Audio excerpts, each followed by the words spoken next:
ನಾನು ಫೇಸ್ಬುಕ್ ಮೂಲಕ ಎಪಿಕೆಎಸ್ ಆರ್ಗಾನಿಕ್ ಕಂಪನಿಯನ್ನು ನೋಡಿದೆ ಮತ್ತು ಮೊದಲು ಅಭಿಮಾನ್ ಔಷಧಿಯನ್ನು ಖರೀದಿಸಿದೆ ಮತ್ತು ಅದನ್ನು ಮಲ್ಲಿಗೆ ಹೂವಿನ ಬೆಳೆಗೆ ಬಳಸಿದೆ.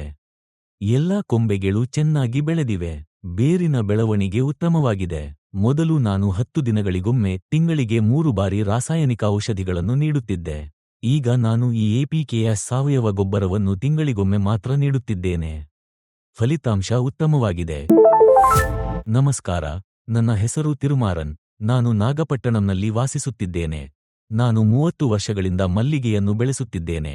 ನಾನು ಈ ಗೊಬ್ಬರವನ್ನು ಫೇಸ್ಬುಕ್ ಮೂಲಕ ನೋಡಿದೆ. ಎಪಿಕೆಎಸ್ ಆರ್ಗಾನಿಕ್ಸ್ ಕಂಪನಿಯನ್ನು ಕೇಳಿದೆ ಮತ್ತು ಆರ್ಡರ್ ಮಾಡಿದೆ.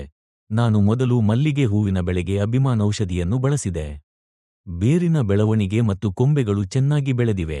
ನಂತರ ನನ್ನ ಸಸ್ಯವು ಮಂಜನಿಂದ ಸುಟ್ಟು ಹೋಗುತ್ತಿರುವಂತೆ ಕಾಣುತ್ತಿತ್ತು.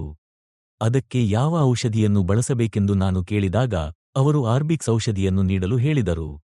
ಅದನ್ನು ನೀಡಿದ ನಂತರ ಸಸ್ಯವು ಯಾವುದೇ ಕಪ್ಪು ಚುಕ್ಕೆಗಳು ಅಥವಾ ಕಾಂಡ ಕೊಳೆತವಿಲ್ಲದೆ ಚೆನ್ನಾಗಿತ್ತು. ನಂತರ ನಾನು ಅವರಿಗೆ ಕರೆ ಮಾಡಿ ಹೂವುಗಳು ಚಿಕ್ಕದಾಗಿವೆ ಮತ್ತು ಅವುಗಳನ್ನು ದೊಡ್ಡದಾಗಿಸಲು ಯಾವುದಾದರೂ ಔಷಧಿ ಇದೆಯೇ ಎಂದು ಕೇಳಿದೆ. ನಂತರ ಅವರು ನನಗೆ ಈ FL77 ಅನ್ನು ಶಿಫಾರಸು ಮಾಡಿದರು. ಇದನ್ನು ಸಿಂಪಡಿಸಿದ ನಂತರ ಹೂವಿನ ಗಾತ್ರ ದೊಡ್ಡದಾಗಿದೆ, ಹೊಳಪು ಚೆನ್ನಾಗಿದೆ, ಬೇರಿನ ಬೆಳವಣಿಗೆ ಚೆನ್ನಾಗಿದೆ. ಇಲ್ಲಿ 40 ರಿಂದ 50 ಸಸ್ಯಗಳಿವೆ. ಆರಂಭದಲ್ಲಿ ಈ ರೀತಿಯ ಕೆಲವೇ ಹೂವುಗಳು ಇದ್ದವು.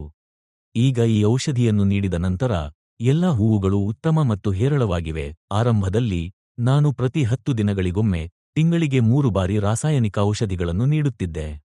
ಈಗ ನಾನು ರಾಸಾಯನಿಕಗಳನ್ನು ಬಳಸುವುದನ್ನು ನಿಲ್ಲಿಸಿದ್ದೇನೆ ಮತ್ತು ಈ ಎಪಿಕೆಎಸ್ ಸಾವಯವ ಗೊಬ್ಬರವನ್ನು ತಿಂಗಳಿಗೊಮ್ಮೆ ಬಳಸುತ್ತಿದ್ದೇನೆ. ಉತ್ತಮ ಫಲಿತಾಂಶ ಬಂದಿದೆ. ಈಗ ನಾನು ಎಪಿಕೆಎಸ್ ಸಾವಯವ ಗೊಬ್ಬರವನ್ನು ಮಾತ್ರ ನೀಡುತ್ತಿದ್ದೇನೆ. ಧನ್ಯವಾದಗಳು.